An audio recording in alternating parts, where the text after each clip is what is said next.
been about a year and a half since we showed anything from The Last of Us Part 2. In that time, we've really been kind of like heads down, quiet, because we want to make sure we have the proper time to do this game justice.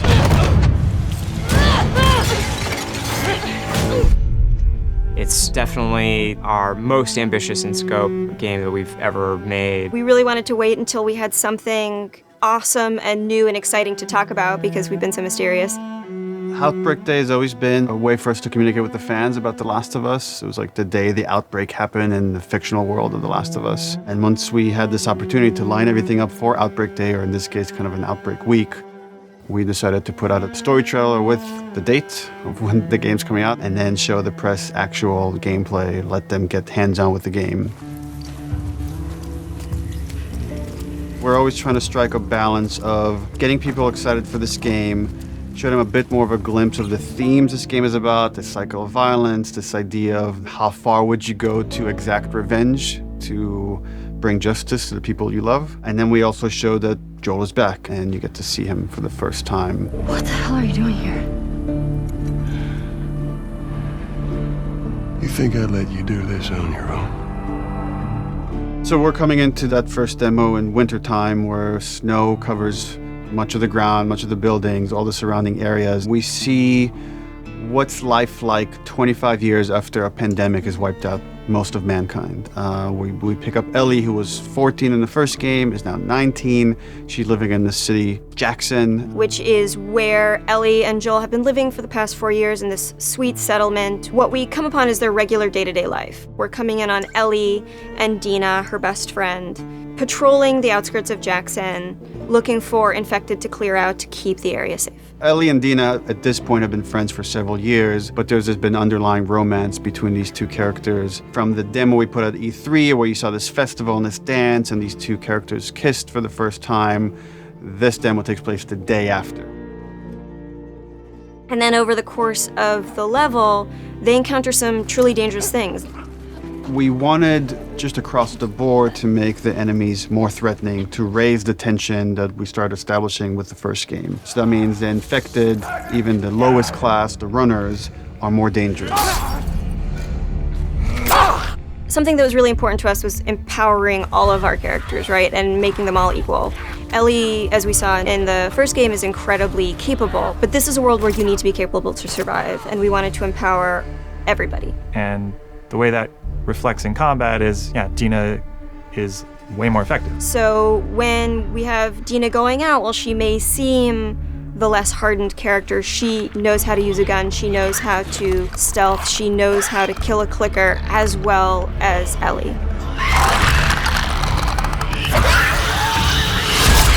When we were looking to expand on The Last of Us 1 to The Last of Us 2, one of the things that jumped out as being an avenue that was really worth exploring was traversal. Ellie is so much more agile, kind of more athletic, that it seemed like we should really pursue this whole avenue of gameplay. Introducing like a real jump, like a real arcing jump, has allowed us to make for much more interesting puzzles, more interesting vertical environments, and can frequently integrate well into combat setups as well. She's able to move quickly in a lot of different ways. She can dodge attacks.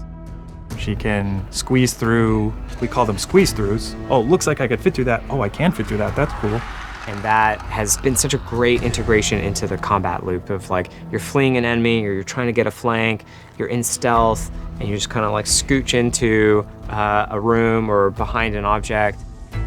In The Last of Us, you kind of rely on your weaponry. Like, they're frequently the difference between life and death. They're with you for the entire game. A lot of the gameplay choices that you make are based on how you use them, how you evolve them over time through your upgrades.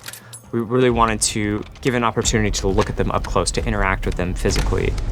And so the workbench seemed like the ideal place to do that. I think over the course of the level, just talking about the tech for a second of just a snowy environment, we've got all the deforming snow stuff you'd expect, brushing by on horseback a branch and the snow falling and collecting on the horse, like all these things you would expect in a realistic grounded world. We have this weather, the storm kind of kicks up over the course of the level. It goes from more of a clear day into a blizzard. It's all just to build this tension of, the mess that they got themselves into. Can they make it safely out? Dina, where are you? Eventually, they end up in this old abandoned library, and it's in this moment where Dina really pokes and wants to get the ball rolling on this flirtation, wants to bring down Ellie's walls. And they kind of reveal to each other how much they like each other. You're infuriating.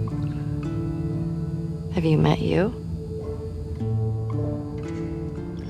And then we have a second demo that the press played that's like much later in this story where Ellie has started going down this road of revenge. She finds herself in Seattle, pitted against this group that controls the city. Called the WLF. They're kind of a little bit like a militia that has taken over the town, and they have a very zero tolerance policy on people who are not from Seattle, kind of intruding on their space.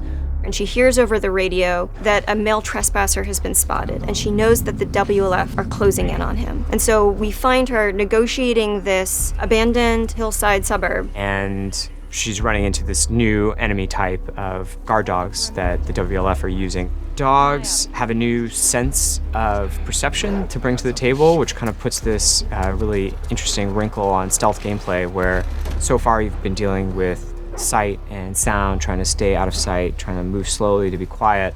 But now with enemy dogs, you have to worry about them picking up your scent trail. If you go into listen mode, you can see, we have a visualization of that scent, so you can see like when the dog is sniffing you and where it's going. You can throw bottles to distract the dog off of your scent, and it just adds this extra tension. The second part of the demo, even though you're fighting mostly human enemies, we're introducing one of our new infected classes, the Shambler. And the Shambler is kind of a lumbering, tankier enemy that can take a lot of punishment. They'll kind of chase you down and try to get towards you and then burst and leave behind one of these lingering, corrosive clouds. In the demo, we have this mini boss fight, and that class happens to be a stalker. It's a class between runners and clickers. It's a class that can hide and run away, and we wanted to do a lot more with them in this game. And because we have this evade mechanic, you can kind of go toe-to-toe with someone, and we can have these boss fights that we weren't able to have before. So you guys can go back and forth and exchange combos and evade each other and slam each other onto like desks, and we can now render all these physics objects, and it's all done in service of just grounding you more in this world, making you more immersed in this fight and feel like Ellie's barely surviving by the edge of her abilities.